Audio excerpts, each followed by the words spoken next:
ahead Yeah. and get started. So, for the Sure. people of West Michigan, from what you've been hearing from your constituents, what do you feel like are the issues people are most concerned about? The economy is absolutely top of mind. Trump's blanket tariffs against Canada and Mexico took effect today. That is going to have a devastating impact on industries across my district and across the state.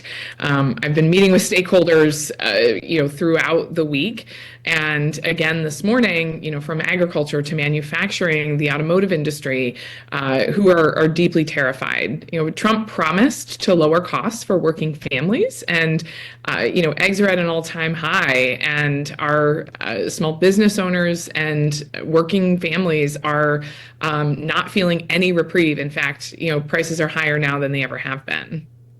What are you hearing from people specifically in regards to those various federal cuts that are being made and the people here in West Michigan? What are they saying?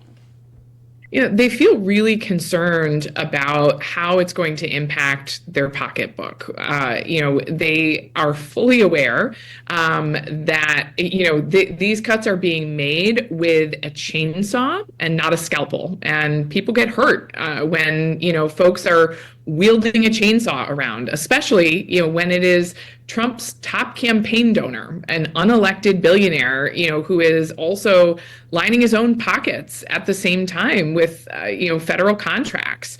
I have talked to so many people who feel terrified at the lack of accountability, the lack of transparency about what is happening.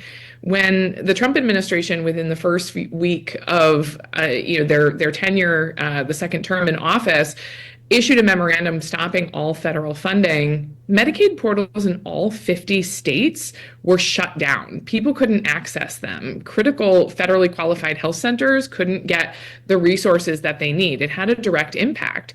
Now you have the director of Social Security saying that we may be missing Social Security payments for the very first time since the program began. That's entirely unacceptable for people who literally depend on this money to survive in the day-to-day. As a representative for Michigan's 3rd Congressional District, how important are these issues for you, for the people here? They're of utmost importance. I'm a working mom, and one of the main reasons I ran for Congress is because we needed more people who understand, what it's like to go to work every day, pay your bills, pay your mortgage, pay your student loans, while also trying to raise your children and worry about how you're going to take care of your aging parents. The cuts across the board are not just impacting the poorest of the poor in our district. You have many people in a sandwich generation who are just about to get their kids out of college, and they think, my goodness, my parents are going to have to move back in with me if Social Security suddenly goes away and we can't afford a long-term care facility. This is impacting, not just those living below the poverty level, not even just those who consider themselves middle class, but those for whom they saved their entire lives, paid into Social Security, and now are wondering, what are they going to do without an income if these payments go away? What is the kind of level of which you're hearing from people? How many calls, how many emails? Oh, thousands of calls and emails since Trump first came to office, by far more than I have had on any other issue. And it is largely around the fact that Elon Musk, again, an unelected billionaire, Trump's top campaign donor, is calling the shots in Washington. No one elected him. I've talked to so many people, including Republicans who voted for Trump in my district, who said, this is not what we voted for. These type of drastic, chaotic cuts that endanger, our health and safety, that put our livelihoods at risk. This is not what we voted for. In the final few minutes, I want to know more about what you're expecting, specifically in regard to tonight's joint address to Congress. What do you expect he'll talk about, and what would you like to hear him address? I am an indefatigable optimist. I always keep an open mind. I am always willing to cross the aisle and work with the other side to get things done.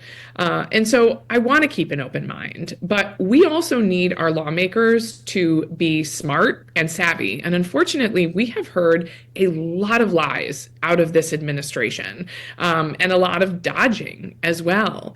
Republicans have a proposal that Trump has pushed, to cut major social spending programs so that he can also enact, trillions of dollars in tax cuts for billionaires.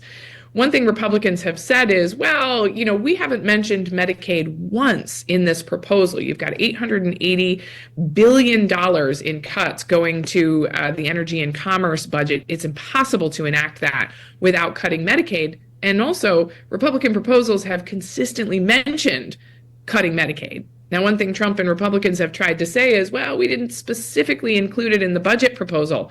But what they're not saying, and what is so important to recognize, what they are not saying is they will protect Medicaid. And there's a big difference. And there's a reason they're not saying it.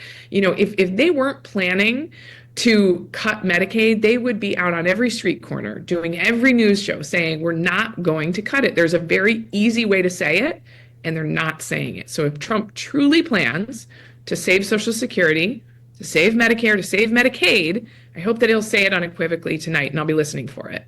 You want to hear him say that? Okay, thank you for that answer. And my final just question for you is, what is the best way for your constituents to reach you and to have their voices heard? We are holding regular meetings across the district where they can connect with me face to face. You can learn about those opportunities on social media. You can also call our office anytime or send an email. You can also subscribe to my weekly newsletter. I write it myself on the plane home from Washington every single week. And all of that information about how to call our office, how to subscribe to the newsletter, how to send an email or snail mail to the office is available on my website at scholten.house.gov. Thank you. And is there anything else that's important for you to share before we go today that I didn't ask about? No, I think you really covered it. Thank you. Thank you so much, Representative, for your time. We really appreciate it. Thanks for meeting with me, and I hope Thank you have a good you. rest of your day. Right on time. I appreciate it. Thank you. Appreciate